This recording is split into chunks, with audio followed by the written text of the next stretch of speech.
بہت خوب، ماشاء اللہ۔ نحمدہ ونصلی ونسلم علی رسولہ الکریم، اما بعد۔ بسم اللہ الرحمن الرحیم۔ ان اللہ و ملائکتہ یصلون علی النبی یا ایھا الذین آمنوا صلوا علیہ وسلموا تسلیما۔ الصلاۃ والسلام علیک یا رسول اللہ وعلی آلک واصحابک۔ الصلاۃ والسلام علیک یا رسول اللہ وعلی آلک۔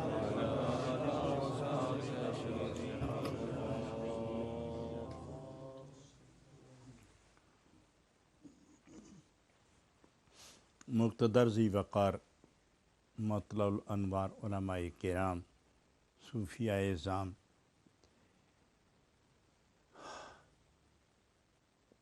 طالبین حق، سالکین بارگاہ حق، مثنوی شریف کا یہ سلسلہ درس الحمدللہ تسلسل کے ساتھ شروع ہے، اور امید ہے کہ رحمتوں نے یاوری فرمائی، حوصلہ افزائیوں کا یہ سلسلہ رہا تو انشاءاللہ یہ سلسلہ چلتا رہے گا۔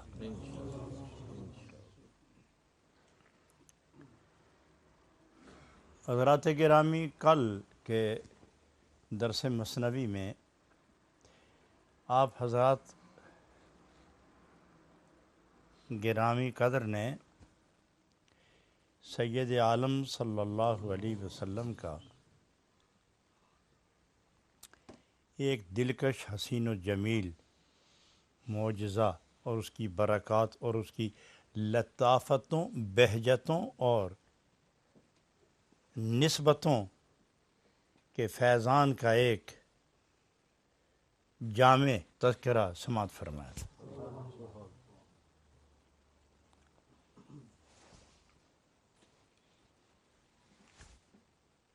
ایک ستون کا، ایک لکڑی کا یوں رونا معجزہ بھی ہے،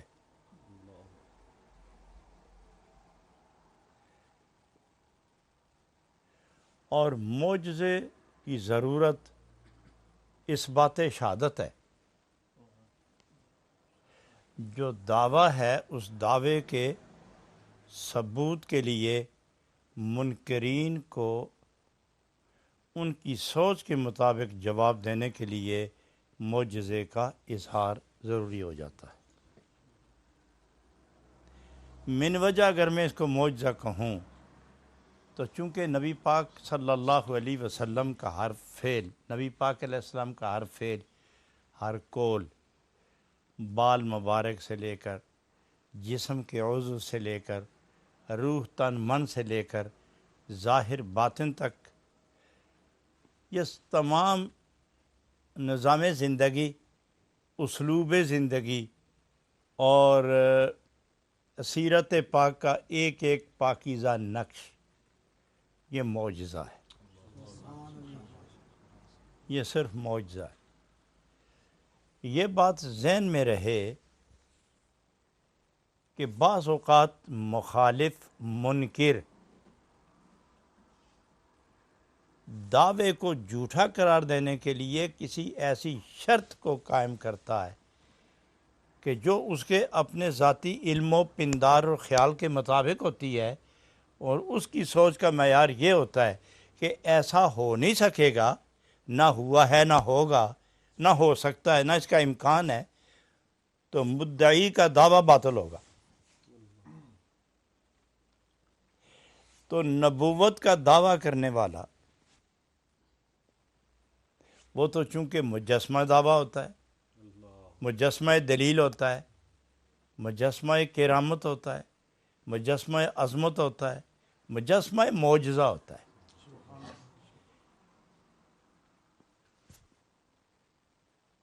تو یوں اس لکڑی کا، خشک لکڑی کا، کٹے ہوئے ایک تنے کا، ایک ستون کا بولنا، رونا اور ہم کلام ہونا حضرات، اس کی ایک جہت تو یہ ہے کہ یہ معجزہ بھی ہے۔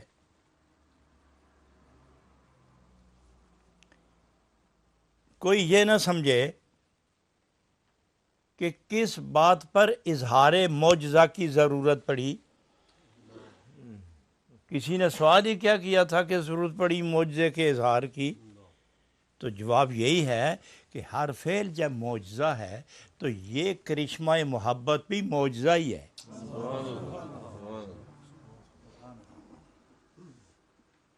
اور دوسری بات جو اس میں ہے وہ یہ ہے کہ حضور سید عالم صلی اللہ علیہ وسلم کی ذات پاک کے ساتھ محبت صرف انسان کا ہی حصہ نہیں، نبی پاک کی ذات پاک کے ساتھ محبت صرف انسان کا ہی حصہ نہیں کہ عقل و علم رکھنے والے ہی محبت کریں، جان اور پہچان کے محبت کریں۔ ارے انسان، کتنے عرصے کے بعد کتنی دیر لگا کے تو نے پہچانا ہے، اور پھر کہیں جا کے محبتوں نے تیرے روح کے اندر ڈیرے لگائے، تو تیرے سوا تو ساری کائنات نے دلیل مانگنے کے بغیر محبت کا اظہار کیا۔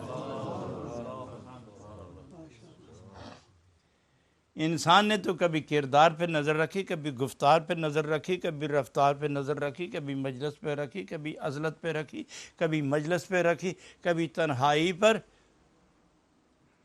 ہر نوع حیات،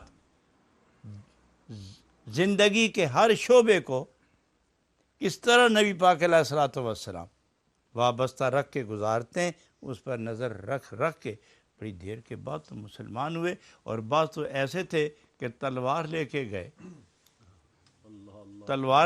گئے مگر بحر انوار میں غوطہ کھا کے آئے۔ وہ بہت تھوڑے ہیں جنہوں نے پہلی نظر اٹھائی تو قربان ہو گئے۔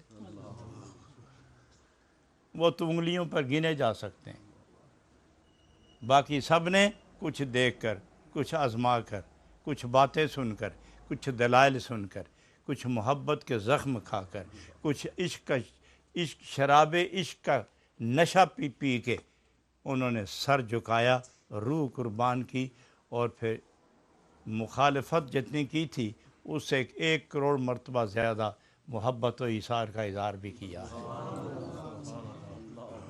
لیکن یہ پتھر کلمہ پڑھنے والے، دریا کلمہ پڑھنے والے، چاند سورج ستارے فرشتے، یہ کائنات، اشجار اسمار، میوے ہوائیں فضائیں خلائیں، یہ صفوف سما، یہ جو کچھ بھی ہے، یہ سب نے جو کلمہ پڑھا ہے اور پڑھتے ہیں، ذکر کیا ہے، جو کرتے ہیں، انہوں نے کون سی قدرت ملاحظہ کی، انہوں نے کون سی نبی پاک کے معجزے کا اظہار طلب کیا کہ معجزہ دکھائیں تو ہم کلمہ پڑھیں۔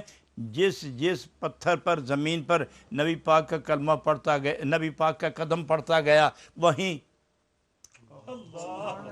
وہیں اعزاز پذیر آئی کا ہار اس کے گلے میں پڑتا گیا۔ تو یہ جو ستون، سعادت والا ستون، یہ لکڑی سعادت والی۔ حضرات میں ایک بات اور بھی عرض کروں، اگر ستون کے ساتھ پشت اقدس لگا کر خطبہ دیا اور وہ جنتی ہو گیا، تو جس ممبر پر برسوں بیٹھ کے خطبہ دیا اس ممبر کے متعلق کیا خیال ہے؟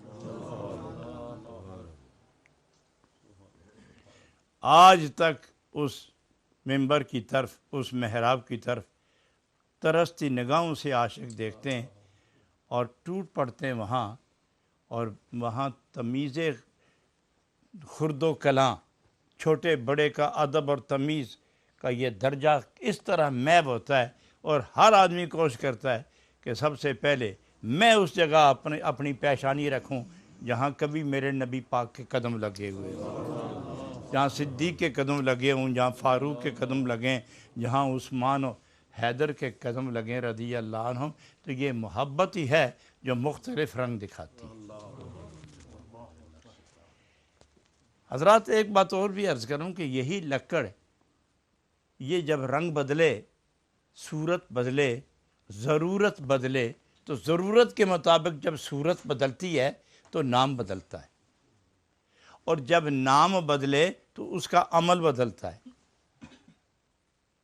مثلا موٹی لمبی لکڑ، اس پر وزن آیا تو اس کا نام ہی ستون بن گیا، اور ایک چھوٹی لکڑ ہاتھ میں آئی تو لاٹھی، وہ بھی لکڑ ہے یہ بھی لکڑ ہے، مگر نام بدل گیا، وہ کام بدل گیا، اور ان کی اپنی اپنی حیثیت بھی بدلتی چلی گئی۔ ہم دیکھتے ہیں اس لکڑی کو کہ ایک تو ستون بن کر جنتی ہو گئی، اور دوسری لکڑ موسیٰ علیہ السلام کے عصا بن کر قرآن میں اس کا بھی ذکر آ گیا ہے۔ کیا عجیب بات ہے کہ پیغمبر کے ہاتھ میں لکڑی آئے تو خداوند تعالیٰ اپنی کلام میں اس کا ذکر محفوظ کر لے۔ جب تک دنیا رہے، جب تک میرا کلام رہے گا اور دنیا رہے گی، انبیاء کرام کی تمام باتیں ہم محفوظ کر لیں گے۔ انبیاء تو ہیں زندہ، ان کے تذکرے بھی زندہ ہیں، ارے ان کے ہاتھ میں جو لاٹھی آ گئی وہ بھی زندہ ہے، ہم اس کا بھی ذکر جاری رکھیں گے۔ تو یہاں حضرت رومی رحمۃ اللہ علیہ بڑا پیارا ارشاد فرماتے کہ یہ دیکھیے نا آپ نے لکڑی، دیکھیے نا آپ نے، تو لکڑی کی دو صورتیں بنا کر دو نسبتیں بتا دی، دو نسبتیں بتائیں۔ کیوں عصا شد مارو استن باخبر،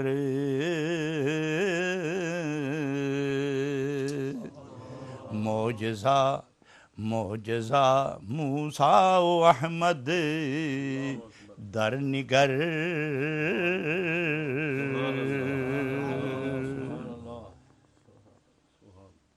کمال یہ ہے حضرات، یہاں ایک توجہ فرمائیں، کمال یہ ہے کہ لکڑیاں دو ہیں اور دونوں کا منسوب الیہ بھی دو ہیں، جس کی طرف نسبت ہے نا وہ بھی دو ہیں، اور لکڑیاں بھی دو ہیں، ایک کا نام ہے ستون اور دوسری کا نام عصا، دوسری کا نام چھڑی، دوسری کا نام سوٹی، چھڑی، عصا۔ اتنا بڑا ستون اور اتنا بڑا تذکرہ کہ دنیا آج تک حیران ہے کہ لکڑی روتی کس طرح ہے، اس کو تو معجزہ نہ کہا۔ اور چھوٹی سی لاٹھی جو موسیٰ علیہ السلام کے ہاتھ میں ہے، جب وہ اژدہا بنی تو اس کا وصف معجزہ بن گیا۔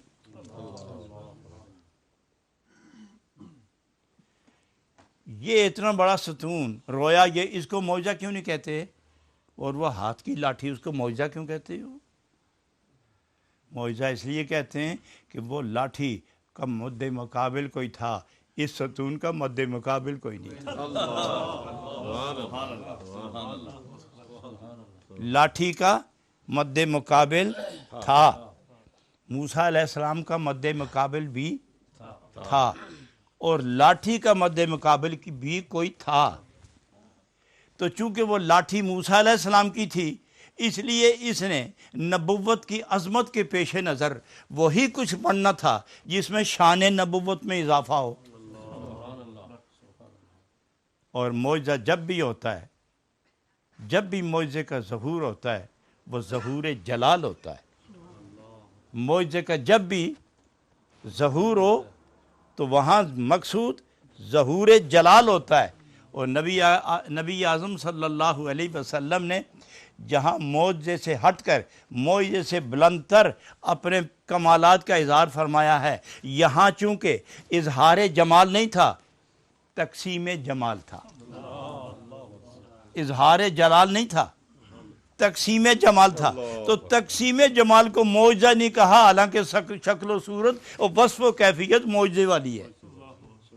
تو فرمایا جہاں مد مقابل کوئی ہو اور اظہار جلال ہو تو وہاں معجزہ ہوتا ہے، اور جہاں مد مقابل کوئی نہ ہو اور تقسیم جمال ہو، فیضان کمال ہو، تو وہاں معجزہ نہیں ہوتا، لیکن عقل قربان ہو جاتی ہے، شعور قربان ہوتا ہے، پندار و علم قربان ہو جاتا ہے۔ تو اس لیے فرمایا چوں عصا شد ماروستن باخبر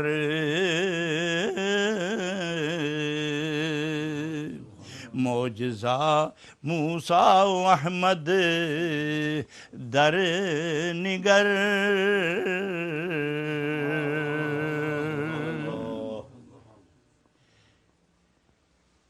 حضرات یہاں دو چیزیں اور ذہن میں رکھو۔ اب یہ نئی چیز جو سامنے آئی ہے، عقل میں آئی یا فیضان میں اتری ہے، اضافہ ہوا ہے کہ لکڑیاں دو ہیں اور دونوں نے اپنی حالت کا اظہار کیا، ایک نے شکل بدلی اور دوسری اپنے حال میں رہی۔ ایک نے شکل بدلی اور دوسری نے اظہار کیفیت فرمائی۔ گویا ایک پر معجزے کی کیفیت ہے، ایک پر جلال کی شدت ہے اور دوسرے پر واردات محبت ہے۔ جہاں واردات محبت ہے اور نالائے ہجر ہے، درد جدائی ہے، وہاں شکل تو قائم رہی لیکن اس شکل پر محبت کے اثرات اور عشق کی گرمی غالب رہی۔ اور جہاں مد مقابل کوئی تھا وہاں لاٹھی نے شکل بدل دی۔ لیکن یہ یاد رکھو کہ جب وہ لاٹھی اژدہا بنی اور جادوگروں کے جو رسیاں لاٹھیاں وغیرہ سانبانے تھے، جب اس طرف اس نے رخ کیا تو یہ ایک لمحے کے لیے تھا۔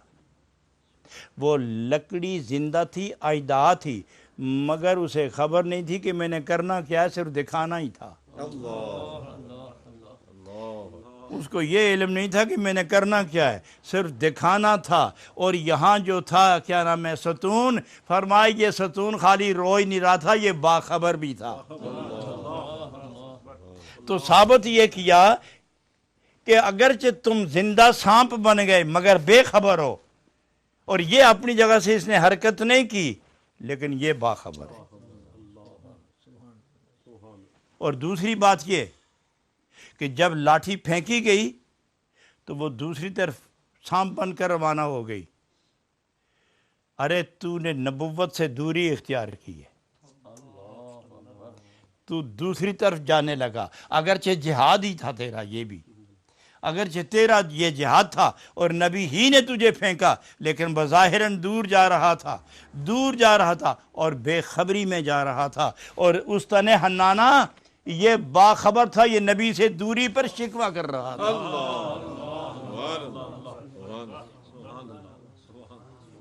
دونوں میں فرق دیکھو، دونوں میں فرق ہے۔ اس لیے فرمایا چوں عصا شد ماروستن باخبر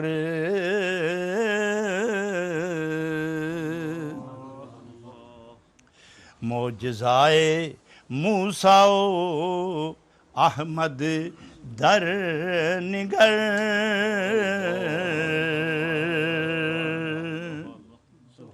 معجزہ کو موسیٰ علیہ السلام کی طرف منسوب کیا اور نبی کریم علیہ السلام کا اس میں پاک لے کر فرمایا در نگر، نظر ادھر رکھو کملی والے کی طرف، تو ان کے معجزے کو بھی نظر میں رکھو لیکن دل رکھو نبی پاک کی طرف، نظر رکھو معجزے کی طرف، اور فرق معلوم کرو کہ موسیٰ آپ جو سوٹی اپنے ہاتھ میں رکھیں یہ اژدہا بنے، اور پھر کمال یہ ہے کہ جب اژدہا بنا اچانک دفعتاً طرفت العین میں بلا تاخیر و تامل، جب سوٹی چھوڑی تو اژدہا تھا، تو بشریت موسیٰ پر حیرت طاری ہوئی، خوف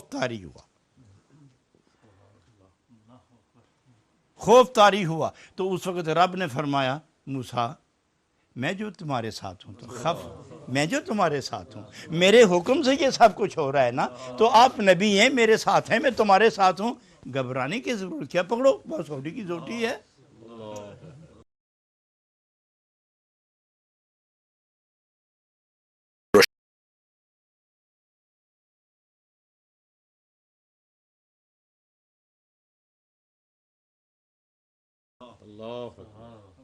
ادھر تو تھوڑا سا خوف ظاہر ہوا، بشریت کا عنوان تھا نا، لیکن یہاں کیا ہے؟ یہاں نہ حیرت ہوئی نہ خوف ہوا۔ ممبر پر گئے اور ستون رویا تو نبی پاک نہ حیران ہوئے اور نہ خوف آیا، نہ حیرت ہوئی، نہ پریشانی ہوئی۔ اٹھے ممبر سے تو ستون پہ آ کے ہاتھ رکھ لیا۔ یہاں حیرت نہیں تھی، یہاں اظہار محبت، اظہار شفقت۔ تو کیا اس کو بھی خبر تھی، اس کو بھی خبر تھی؟ امتی جانتا ہے کہ میرے محبوب کا مقام کیا ہے، اور محبوب جانتا ہے کہ میرے محب کی طلب کیا ہے۔ اس لیے فرمایا چوں سا شد مارو استن باخبر معجزہ موسیٰ و احمد در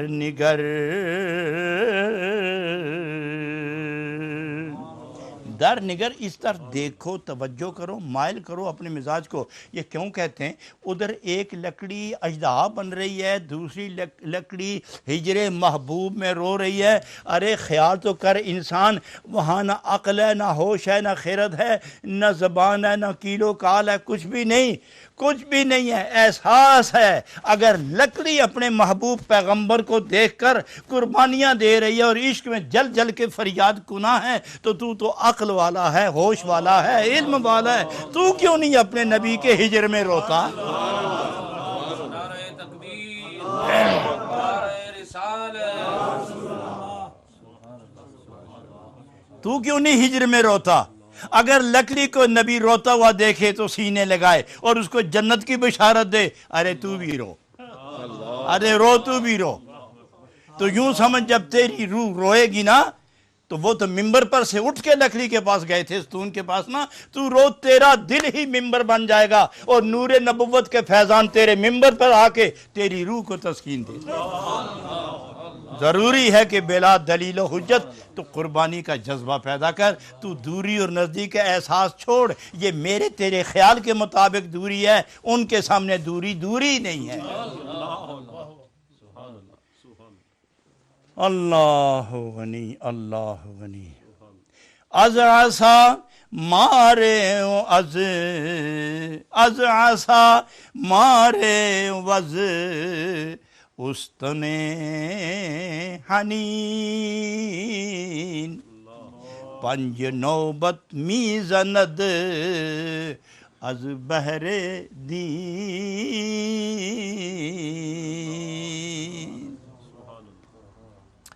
موسیٰ علیہ السلام، پنجابی لفظ ہے ڈانگ موسیٰ علیہ السلام دی، موسیٰ علیہ السلام دا سوٹا، عصائے موسیٰ، اور رونے والا ستون۔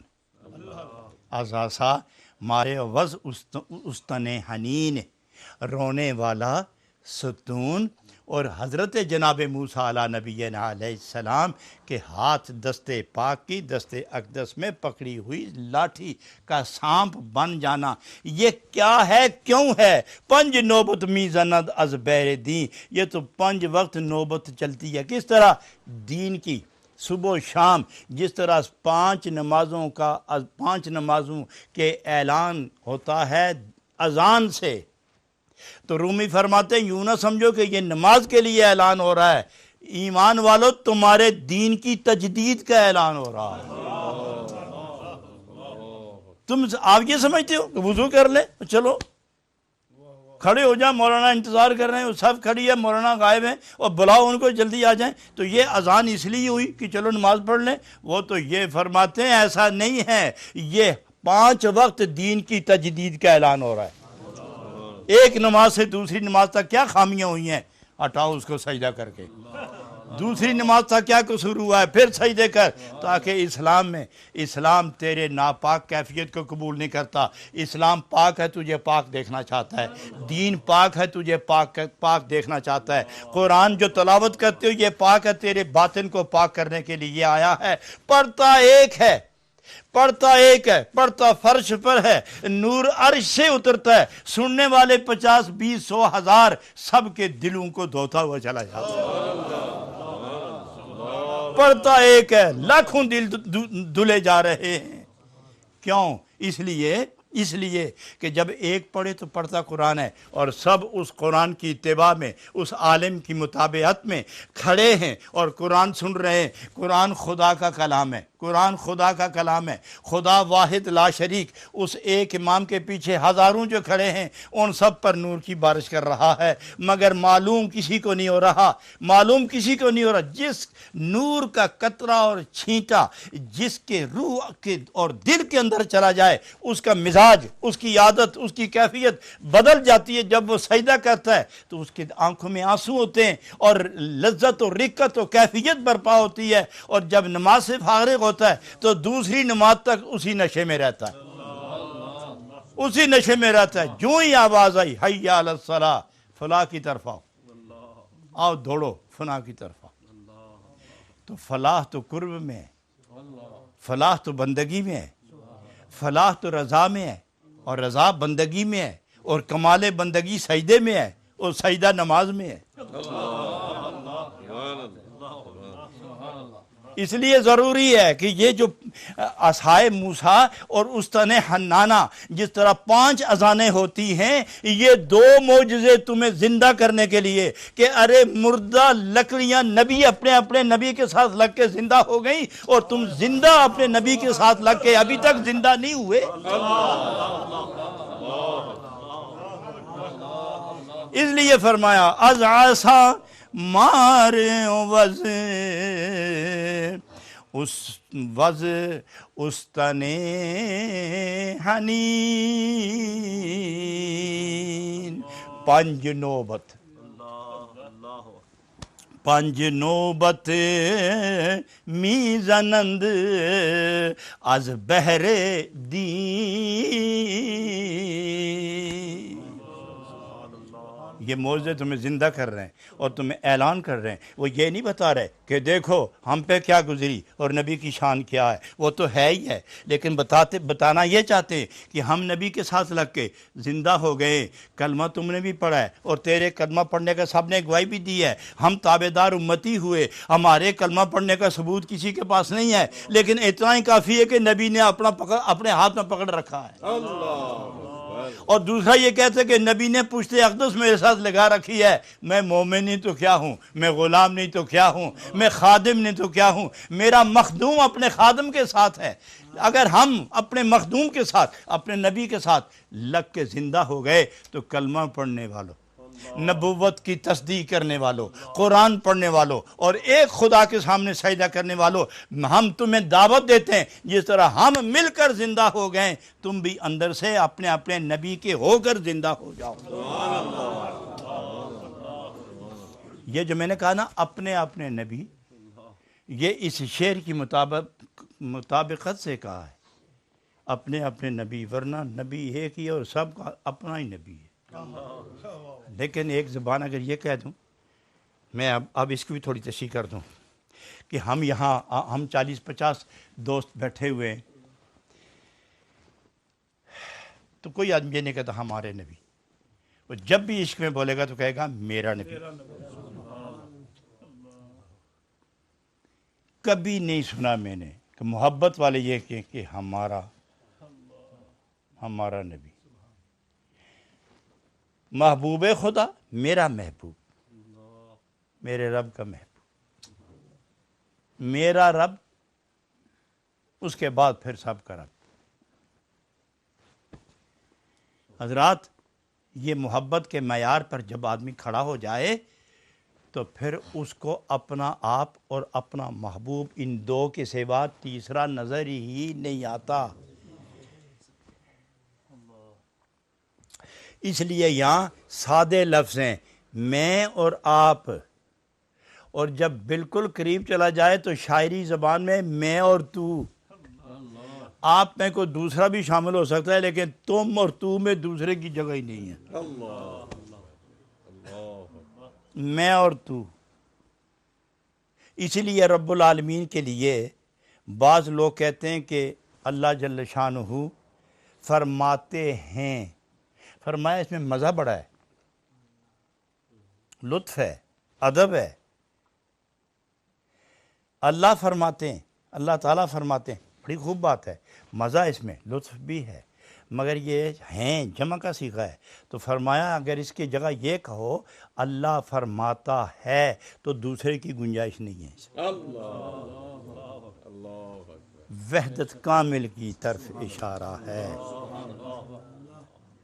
ادب کہتا ہے کہ یوں کہو وہ فرماتے ہیں، تقاضۂ توحید یہ کہتا ہے کہ کہو فرماتا ہے، اور وصل یہ کہتا ہے کہ جب ہے ہی تو ایک تو ہے اور ہے ہی کدھر ہے؟ نہیں سمجھے یہ میری بات؟ وہ تو گم ہوتے ہیں۔ تو کوئی کہے ہمارا نبی نہیں، میرا نبی، میرا نبی۔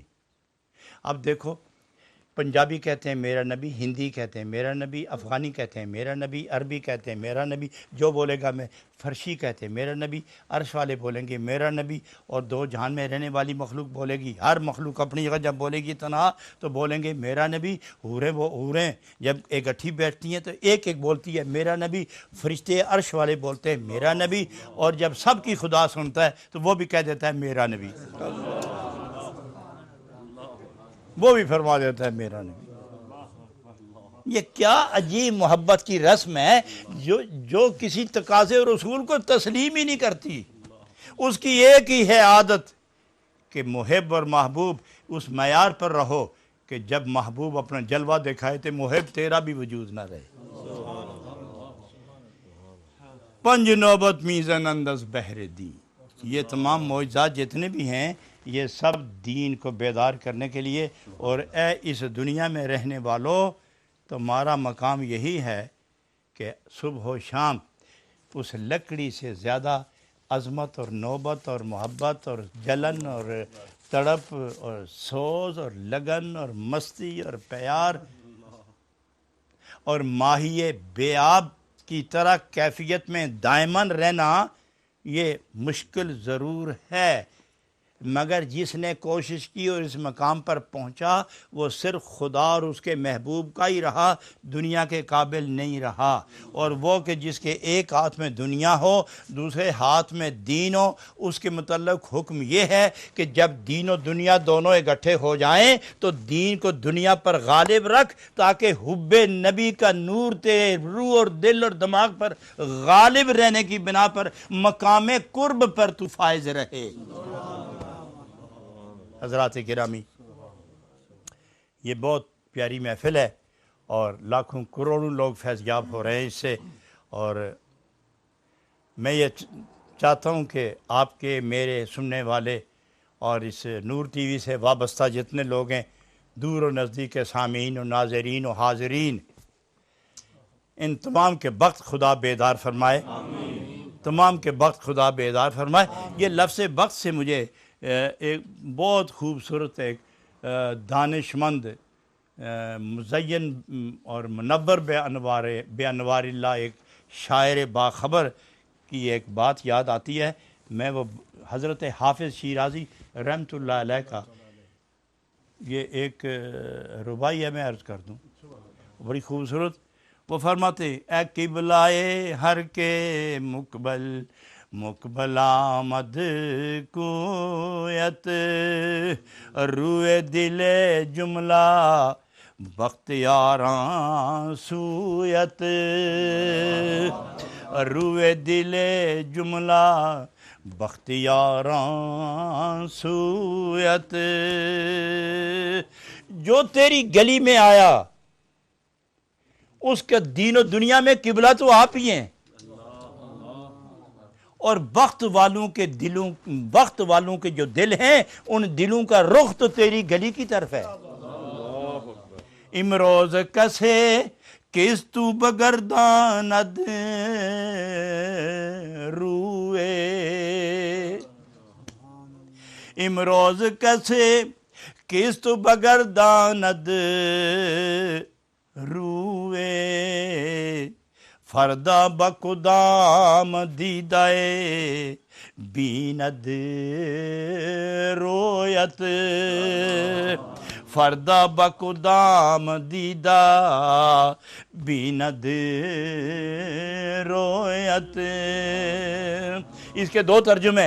اے دنیا والوں، اگر آج آپ نے آنکھ پھیر لی تو کل قیامت میں کس آنکھ سے اپنے محبوب کو دیکھو گے؟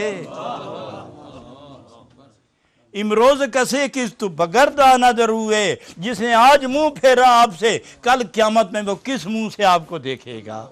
اور دوسرے معنی میں، اور جو عاشق ہو کر جس نے آج نہیں دیکھا کل کون سی آنکھ لے کے ان کو دیکھو گے؟ اور اس کے ساتھ ہی جو مجھے وہ غالباً امیر خسرو کا شعر ہے یا حضرت سعدی علیہ رحمہ کا، وہ مجھے اس کے ساتھ ہی یاد آیا، میں وہ بھی ساتھ ہی اس کو لفظ کر دوں تاکہ معنی میں اور شدت آ جائے۔ وہ فرماتے ہیں برائے دیدن روئے تو چشمے دیگرم باید،